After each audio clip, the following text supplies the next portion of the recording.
What's up, everybody? Stranger Things Season 5 is on the horizon, at least the first 4 episodes that come out the night before Thanksgiving, and so I'll be doing recaps of the first 4 seasons of the show. Today, I'll be doing Season 1. You can expect Season 2 later this week, then Season 3 and Season 4. Those are going to be next week, leading into Season 5. With that being said, let's dive into the first season.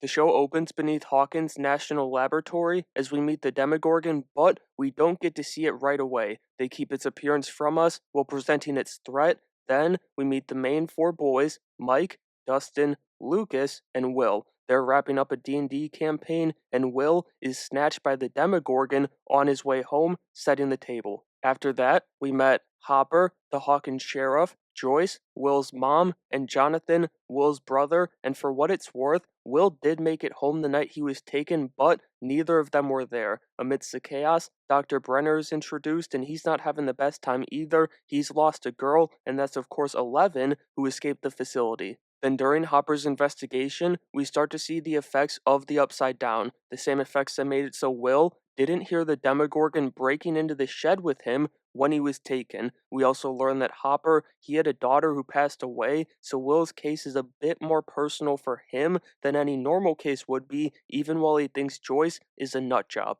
Another pair introduced in the premiere was Steve and Nancy, Nancy being Mike's sister. She gets much more involved as the season goes on, and she gets more personally involved in the Upside Down, but for now, it's all about Will's family, and they're a mess, and to make things worse, they get a bizarre phone call. It's all but silent, and the phone is fried when the call ends. Another effect of the Upside Down, which, speaking of that wretched place, while the boys search for their friend Will, they find a new one in 11. That brings us to episode 2, where the boys bring 11 back to Mike's after they find her. She and Mike form an instant connection because of his hospitality, and we see it when Dustin and Lucas leave. She opens up and speaks to him when she wouldn't before, just like she did with the man in the diner, the man who's dead now thanks to Dr. Brenner's goons. As time goes on, Elle starts revealing more and more until she finally tells them about the Upside Down. Lucas and Dustin aren't as gentle with her as Mike is. They just berate her with questions nonstop, and so she flips the board to explain how it all works. She even tells them that Will was taken by a Demogorgon, turning their game into a terrifying reality. Then while Jonathan is out looking for his brother, he ends up stumbling upon Nancy and her friends at Steve's pool, and he enters stalker mode. He wasn't the only one though. The Demogorgon is ready to hunt too, since it's night right now, and Joyce is home alone when she gets her first true experience with the Upside Down. It starts with another phone call that's kind of nothing at this point, but quickly it becomes a full-on nightmare as the Demogorgon starts coming out of the wall. However, Jonathan's got no idea what's happening, and he really doesn't know anything other than Nancy Wheeler at this point in time. She goes up to Steve's room, and her friend Barb gets to experience the Upside Down when she's just trying to chill by the pool after her friend ditched her. She's taken right in front of Jonathan. In episode 3, 11 starts exploring more of Mike's house on her own when nobody's home. She's slowly but surely becoming a normal kid. The exact opposite could be said for Jonathan, though, who's not only looking for his missing brother, but also has to deal with Steve, Nancy, and their friends finding out he was in the woods taking pictures of them the night before, but lucky for him, Nancy, she only cares about finding Barb, and he's got a picture of her by the pool. We also got a flashback for 11 in this episode. She's down in the lab that doubles as Brenner's kid's ward underneath Hawkins National, and she mollywops 2 of Papa's guards. But since she's so young, what you would think is a rather simple feat for someone as powerful as her just completely drains her. Then back in the present, Joyce has yet another experience with the Upside Down, but this time she's able to communicate with Will. She gets creative, her motherly instincts kick in as she uses Morse code, Christmas lights on the wall, and some letters on the wall too to communicate with her boy. However, the Demogorgon goes after her during that, and right as Hopper arrives where they seemingly found Will's body. That's picked up in the 4th episode, and Joyce refuses to accept that it's Will's body they found. down at the quarry. This development caused turmoil everywhere too. The boys turn on Eleven because they think she lied to them about Will being alive. So, to prove she didn't, she uses her powers to connect Mike's comm system to the Upside Down, but Mike's setup isn't strong enough. That means the boys need to get her out of the house to try again, and they utilize their D&D wardrobe as well as some of Nancy's clothes to do so. While they do that, Brenner and his team continue to study the Upside Down, which seems to react to Eleven snooping around, but I don't know if that's how it truly works. It's kind of just how I've always seen it. Anyways, as Nancy worries about Barb, she goes back to the picture of her friend by the pool, the one from after their little fight, and when she apparently left Steve's house, but the picture that Jonathan got captured the Demogorgon on film, or at least its silhouette, and now Nancy's on the case too.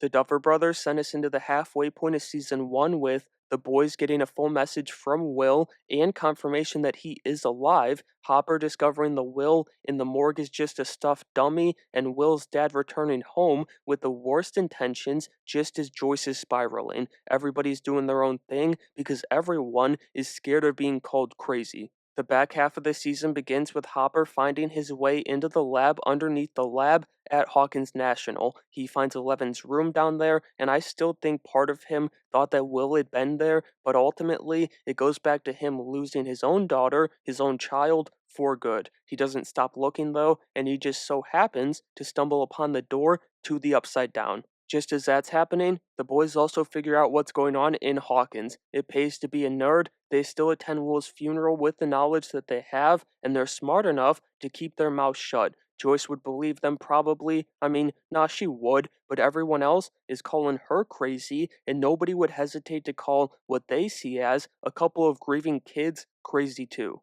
So, they hold their plans until after the funeral, and they're getting a little too close for comfort. Elle gets scared for their safety, her safety, and Lucas freaks out when the boys realize what's happening. He and Mike go at it, and Elle uses her powers to break it up, but she knocks Lucas out in the process. Boys are never too young to fight over a girl. Jokes aside, Nancy and Jonathan continue their own search. She's looking for her friend and helping him because she feels bad about everything that's his missing brother and how Steve and his friends have been treating Jonathan, and they hit the jackpot. They found a door in a tree, but Nancy, she's lost to the Upside Down.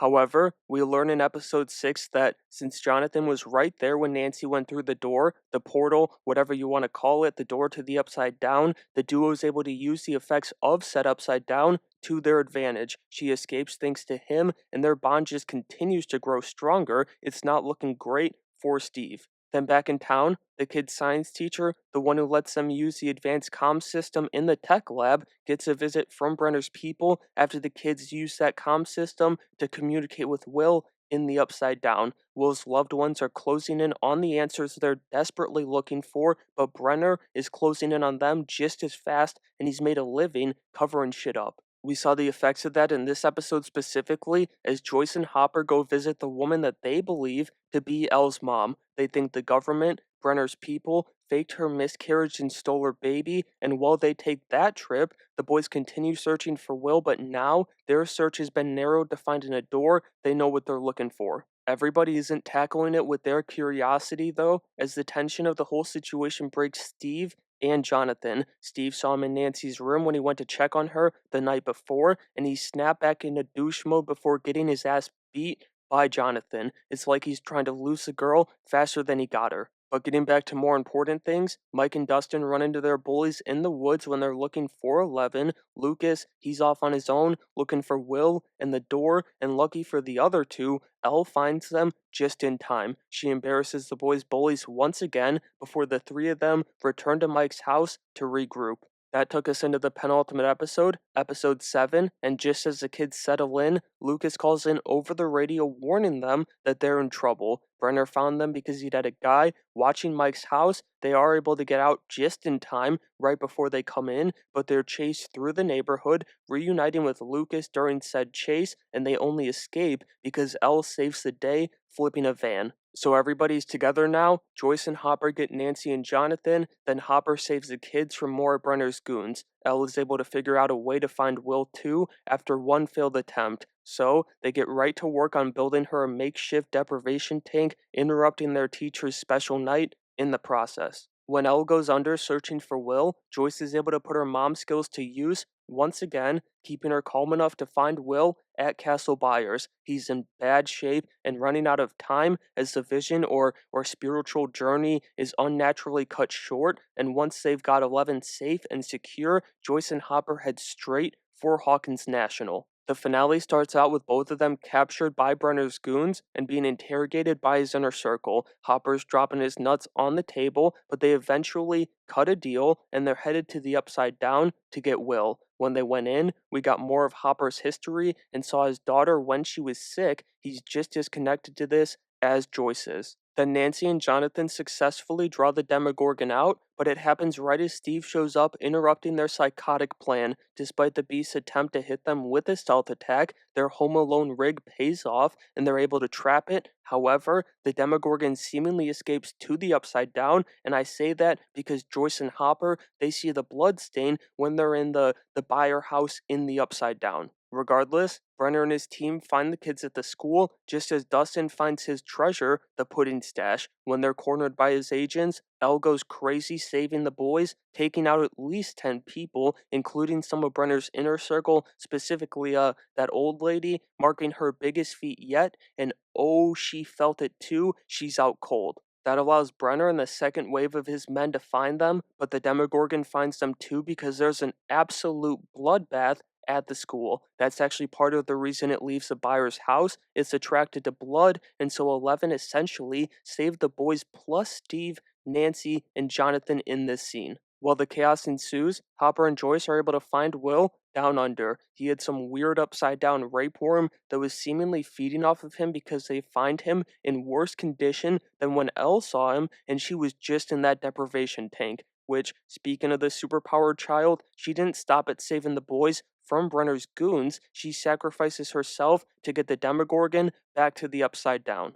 Thanks to 11, everyone is able to take a breath as Will recovers in the hospital. The boys are ecstatic to have their fourth horseman back, thanks to another one. Nancy, on the other hand, still has no clue where Barb is, so it's not over for her, or Hopper for that matter, as he's taken by Brenner's agents. Then we finish season 1 by jumping a month in time, and the boys are back to playing D&D like nothing ever happened. Mike is definitely feeling Elle's absence though, and Will, he's trying to act normal, but there's nothing normal about what happened and what is happening to him. He's still feeling the effects of the Upside Down after his extended stay. And so that's going to do it for my recap of Stranger Things Season 1. I didn't realize how bad I needed to rewatch this show, and I also forgot how good it is, even when, it's just setting the table for the stuff that's truly great and memorable. But I want to know what some of your favorite moments from Season 1 were, so let me know down in the comments below. Subscribe to the channel so that you don't miss my recaps on Seasons 2,